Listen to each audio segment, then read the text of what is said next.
Hey everybody, we're going to continue reading some fairy tales and some stories being retold, different fairy tales, okay?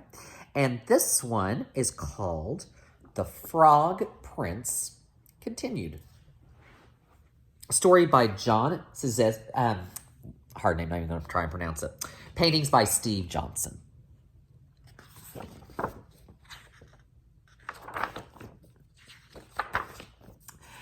The princess kissed the frog. He turned into a prince, and they lived happily ever after. Well, let's just say they lived sort of happily for a long time.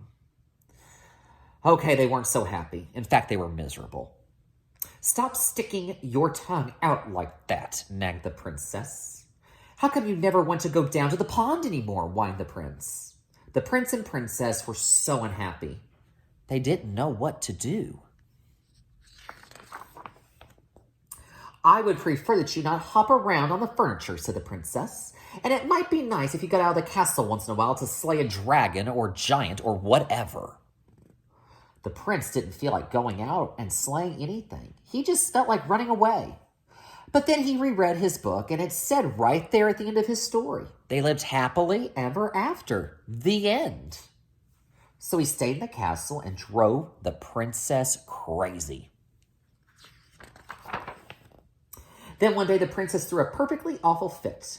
First, you keep me awake all night with your horrible croaking snore. Now I find a lily pad in your pocket. I can't believe I actually kissed your slimy frog lips. Sometimes I think we would both be better off if you were still a frog. That's when the idea hit him. The prince thought, still a frog? Yes, that's it!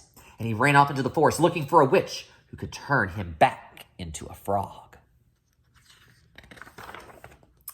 The prince hadn't gone far when he ran into just the person he was looking for.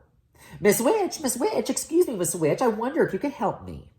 Say, you're not looking for a princess to kiss, are you? Asked the witch. Oh no, I've already been kissed. I'm the frog prince. Actually, I was hoping you could turn me back into a frog. Are you sure you're not looking for a beautiful sleeping princess to kiss and wake up? No, I'm the frog prince. That's funny, you don't look like a frog. Well, no matter. If you're a prince, and I'll have to cast a nasty spell on you. I can't have any princess waking up Sleeping Beauty before the 100 years are up. The prince didn't stick around to see which nasty spell the witch had in mind. He ran deeper into the forest until he came to a tiny cottage where he saw another lady who might help him. Miss Witch, excuse me, Miss Witch. I wonder if you can help me. I'm a prince and... What did you say? Prince, croaked the witch. No, I'm not the prince looking for Sleeping Beauty, but yes, I'm the frog prince. And I'm looking for a member of your profession who can turn me back into a frog so I can live happily ever after. Frog prince, you say? That's funny. I thought frogs were little green guys with webbed feet. Well, no matter. If you're a prince, and I can't have any princes rescuing Snow White. Here, eat the rest of this apple. The prince, who knew his fairy tales and knew a poisoned apple when he saw one, didn't even stay to say no thank you. He turned and ran deeper into the forest. Soon he came to a strange-looking house with a witch outside. Miss Witch, excuse me, Miss Witch. I wonder if you could help me. I'm the frog. If you're a frog, I'm the king of France, said the witch. No, I'm not a frog. I'm the frog prince. But I need a witch to turn me back into a frog so I can live happily ever after. Can you do it? Asked the prince in one long breath. The witch eyed the prince and licked her rather plump lips. Why, of course, dearie. Come right in. Maybe I can fit you in for lunch.